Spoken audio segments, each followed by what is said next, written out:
Tanang tayo po tumayo bilang pagbigay galang po natin sa banal na salita ng Panginoong Hesus na siyang pagkain ng ating kaluluwa. Binigyan ko buong pagkakataon sa ating beloved ordained preacher, beloved Richard Abad.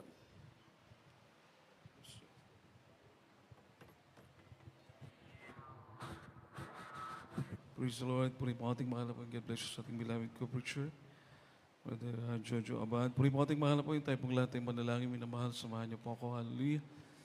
Abudikilat, mapagpala namin Diyos, sa maraming banal, lubos po aming pagpupuri, pagpapasalamat po, mahal na Panginoon, walang hanggang. Pagpapasalamat po Diyos sa lahat-lahat ng mga kabutihan mo po sa aming mga buhay. Mahal namin Panginoon sa mga bunga panalangin namin minamahal at ginagalang Banglista ulit sa Almeda. Anti-prophet and loving God, mahal na Panginoon, patawarin mo kami sa aming mga pagkukulang, O Diyos. Ikaw po maglangising banal na salita, mahal na Panginoon, magbukas ng pag-unawa ng aming minamahal na makapatiran bawat sa amin. At gabayan mo abang lingkod, mahal na Panginoon, may pangarap ko mga salita ang punong pag-ibig, kapangyarihan. O Diyos, lahat po umaasa sa makapangyarihang pangalan mo, mahal na Panginoong Isus, aming sinasaway. Lahat di mo na mahadlang anumang gawa ng kaaway, lumayo sa makapangyarihang pangalan ni Jesus, sa pangalan ni Jesus. Amen and amen. Puri po ating dakilang Diyos, mga aming mahal. Everybody say, praise the Lord. Puri po ating dakilang Diyos, mga mahal, the highest praise, worship, glory, honor, thanksgiving belongs only to loving God, that there is Lord Jesus Christ, who is worthy of all our praise. Walapakan po natin ang ating mahal na Panginoon, sa Kanya lamang po ang papuri, pagsamba, mga minamahal. Puri po ating dakilang Diyos at minamahal, tayo po ay nagpapasalamat sa ating mahal na Panginoon at tayo po ay nagbibigay ng dobling paggalang po, mga minamahal, sa ating mga magulang, sa ating mahal na Panginoon. Inaalala po natin ang kanilang mga turo, pinagpala at ilang isa nating mahal na Panginoon mga turo at aral na iniwan po sa atin ng ating dearly beloved Honorable Evangelist Uldi Estrada Almeda, dearly beloved Honorable Assistant Pastor Rina C. Almeda, ating beloved na Madir, tayo po nagbibigay sa kanila ng dobling paggalang, mga minamahal.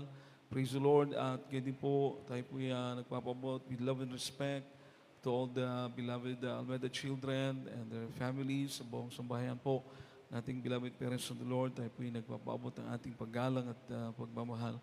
Purihin nating mahal po yung minamahal at magandang gabi po sa lahat nating mga mangaral, sa ating mga beloved ordained preachers, sa ating mga beloved preachers, mga minamahal, co-preachers, sa lahat po ng ating mga beloved co-workers, mga minamahal, sa lahat ng ating mga beloved choir members, beloved musician, mga minamahal, at sa mga nanonood po sa live webcast, binabati rin po natin sila ng magandang gabi. At sa lahat po ng ating mga kapatiran, dito po sa dako ng San Fernando, Pitalo, magandang gabi po sa pangalan ng ating pinakamamahal na Panginoong Hesus sa ating lahat. Everybody say, praise the Lord.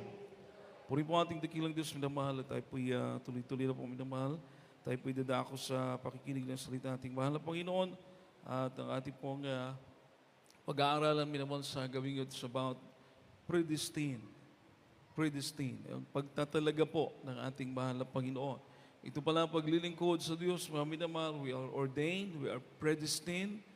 Tinatalaga po tayo ng mahal na Panginoon kapag ikaw pala'y tinawag ng ating dakilang Diyos. Kapag ikaw'y tinawag ng buhay ng Diyos, mga minamahal, ikaw'y kanyang itatalaga patungo sa kanyang pangako na buhay na walang hanggan. Palapakan po natin ang ating pinakamamahal na Panginoon. Malakas na palakpak po para sa ating pinakamamahal na Panginoon. Everybody say, praise the Lord. Kaya no wonder na signs and wonders follow, miracles follow, answers to prayers, mga minamahal. Pag-iingat, ito po'y kapangyarihan, mga minamahal. Dahil sabi ng Biblia, ang kaharian ng Diyos ay hindi po puro salita lamang, kundi kapangyarihan na nanggagaling sa ating pinakamamahal na Panginoon. Amen? Palapakan po natin ang ating mahal na Panginoon. Kaya normal po, it's nature na makikita po natin yung gagawin ng Diyos sa buhay natin. Na tayo mismo, mga minamahal, makakaklaim tayo na tayo'y patungo sa buhay na walang hanggan dahil po lahat ng bagay, mula pa sa pagtawag, pagliligtas ng mahal na Panginoon sa atin, gagawin niya po lahat ng bagay, mga minamahal, praise the Lord, upang tayo magkamit ng buhay na walang hanggan. Palapakan po natin ang ating mahal na Panginoon. Amen po ba? Di ba tayo rin po yung nagsasabi, tayo rin po yung nagpapatotoo kahit anong gawin mong iwas, kahit anong gawin mong layo, kahit hindi mo hinahanap ang mahal na Panginoon, pag pinili ka ng mahal na Panginoon, ang mahal na Panginoon ang gagawa ng paraan. Palakpakan po natin ang ating mahal na Panginoon. Yan po tinatawag na predestined o pagtatalaga. No? Minsan nababasa po natin sa mga bus, di ba? Trust us, di ba? Nakasulat sa likod ng mga bus, trust us that we will bring you there. Kumbaga amin naman, sabi ng mga nakasulat sa likod ng bus, magtiwala kayo na dadalhin namin kayo sa inyong destination. Ganon din po ang paglilingkod sa Diyos. Nagtitiwala tayo na iyahatid tayo ng mahal na Panginoon sa buhay na walang hanggan. Palapakan po natin ang ating mahal na Panginoon. Lahat magsabi ng praise the Lord. Napakahalaga po yung ating obedience, yung pagsunod sa kalooban ng Diyos. Dahil yung pagsunod natin, that is the product of our faith. No? Obedience, our obedience to God, our obedience to His commandment is the product of our faith. Yung ating pagsunod sa Diyos, sa Kanyang mga utos, mga minamahal, yan po ang produkto ng ating pananampalataya. Amen po ba? Amen po ba? So dahil may pananampalataya tayo sumusunod. Hindi sa salita lamang, hindi tagapakinig lang. We're not merely hearers, but doers of the word.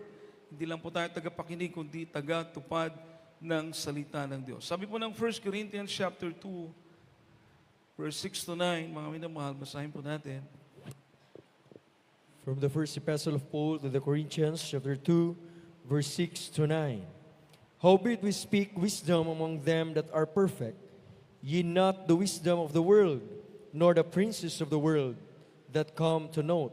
But we speak the wisdom of God in a mystery, even the hidden wisdom which God ordained before the world to our glory, which none of the princes of this world knew. For had they known it, they would not have crucified the Lord of glory. But it is written, eyes hath not seen, nor ear heard, neither have entered into the heart of man the things which God hath prepared for them that love Him.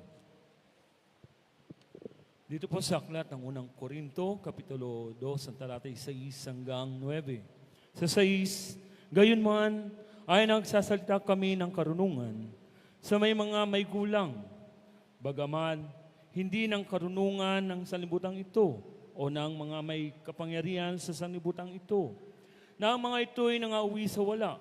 Sa 7, kundi sinasalita namin ang karunungan ng Diyos sa hiwaga, yaong karunungan na itinalaga ng Diyos bago nilalang ang mga sanlibutan sa ikalalawalhati natin. Sa 8, na hindi napagkilala ng sinumang pinuno sa sanlibutan ito, sapagkat kung nakilala sana nila, ay ipinako sa krus ang Panginoon ng kalwalatian. Sa 9, datapwat gaya ng nasusulat, ang mga bagay na hindi nakita ng mata at ni narinig ng mga tainga, ni hindi pumasok sa puso ng tao, anumang mga bagay na inihanda ng Diyos sa kanila na nagsisiibig sa Kanya. Amen. Palapakan po natin ang salita natin pinakamamahal na Panginoon. Mahal na Panginoon po mag-bless sa Kanyang mga salita. Lahat magsabi ng praise the Lord. Sabi po rito, minamahal, howbeit to speak among them that are perfect. No? Sa Tagalog lang po, minamahal, kindly. Skirin. Gayon man ay nangagsasalita kami ng karunungan sa mga may gulang. Perfect. Gulang means matured. Lahat magsabi ng praise the Lord. Ibig sabihin ng mga tinatawag na may mga teachable hearts, mga mananampalataya, yung mga matured, gulang o matured o perfect na po sa paglilingkod sa mahal na Panginoon, naging perfect po sila, nag-matured po sila sa paglilingkod sa Diyos because they have teachable heart. Meron silang puso na madaling maturuan. Amen po ba? Everybody say praise the Lord.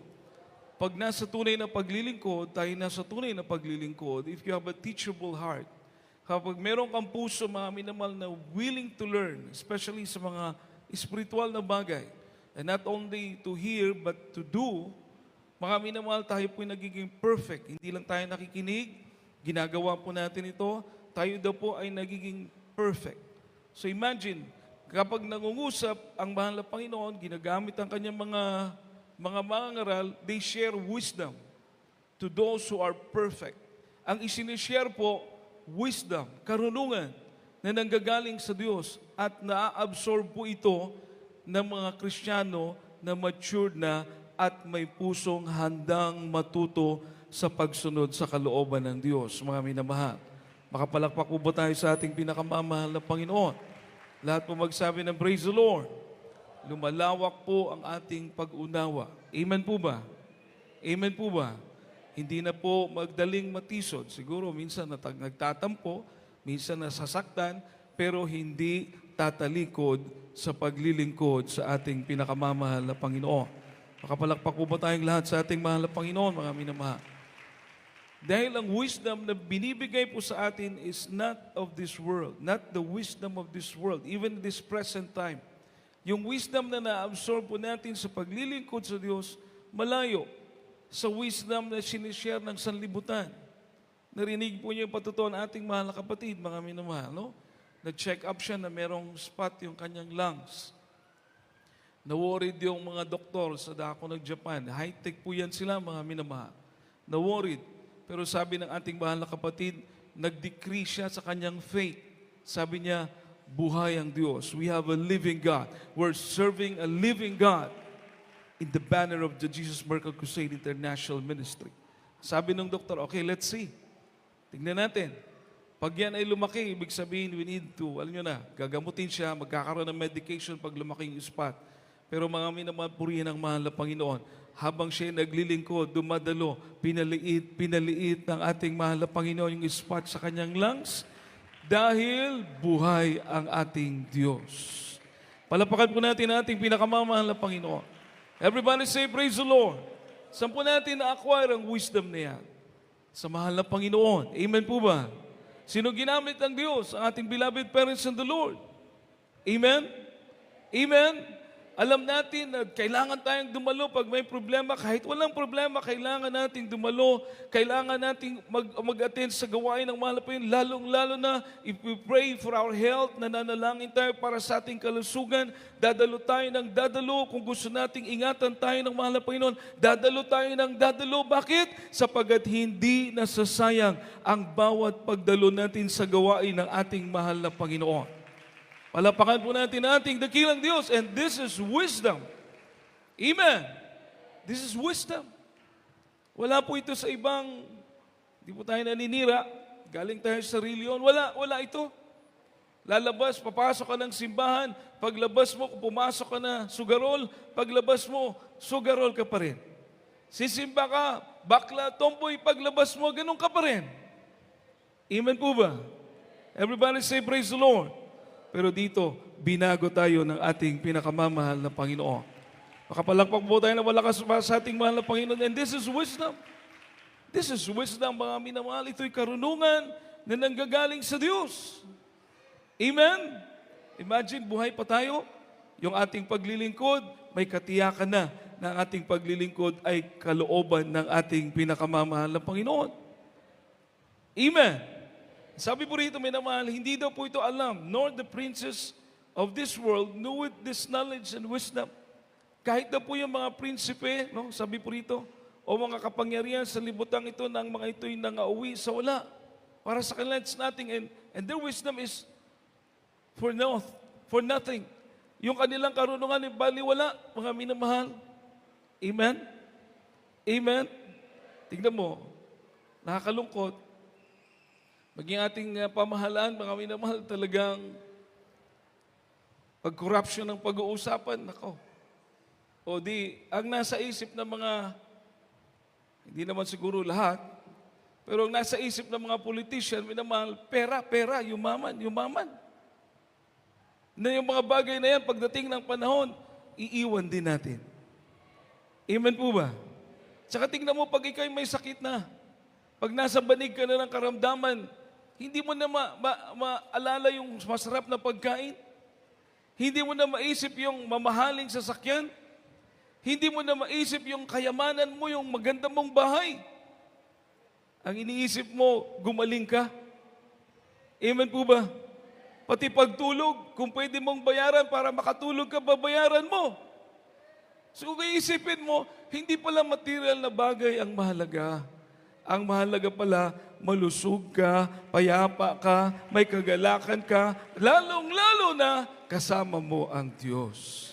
Palapakan po natin ang ating pinakamamahal na Panginoon. Kaya, tingnan nyo, no, very, kumbaga, malayo, no, opposite direction. Yung wisdom na binigay sa atin ng mahal na Panginoon, saka nakikita natin wisdom sa mga princess, mga namiminuno pa nga. Amen? Amen? Pero tayo nagpipray, sapagkat apektado tayo nagpipray na wala namang imposible sa Diyos, bigyan tayo ng mga namiminuno na may takot sa ating pinakamamahal na Panginoon. Palapakan po natin ang ating dakilang Diyos, mga minamahal. Everybody say, praise the Lord. But we speak the wisdom, so verse 8, but we speak the wisdom of God in mystery. Hindi maintindihan ng mga sanlibutan. Even the hidden wisdom which God ordained, predestined sa mga pinili, sa mga itinalaga, nauunawaan po ito. Mystery sa sanlibutan, pero sa mga naglilingkod sa mahal na Panginoon, mga minamahal, it is revealed para sa ating kaluwalhatian, mga minamahal, no? Sabi ng verse 8, which none of the princes of this world knew, na hindi napakilala ng sinumang pinuno sa sanlibutan ito. Dahil kung nakilala po daw po nila, sapagkat kung kanilang nakilala, minamahal ay di sinsana ay di hindi nila ipapako ang mahal na Panginoong sa Kristo sa krus. Amen po ba? Everybody say praise the Lord. Everybody say praise the Lord. Hindi nila gagawin yon, pero ginawa nila. Ganon din hanggang ngayong panahon. Marami po ang di nakaunawa na ang solusyon sa problema, ang solusyon sa karamdaman, ang solusyon, mga minamahal, sa lahat ng bagay upang tao ay magbago, maging maayos ang buhay ng lahat ng tao. Walang ibang sagot o solusyon, kundi ang ating pinakamamahal na Panginoong Jesucristo. Palapakan po natin ang ating mahal na Panginoon. Lahat magsabi ng praise the Lord. Everybody say praise the Lord. Pero tayo, alam natin. Amen po ba? Alam natin. Kaya dumadalo tayo. Makapatiran natin kahit nasa abroad. Kahit gumastos ng malaki.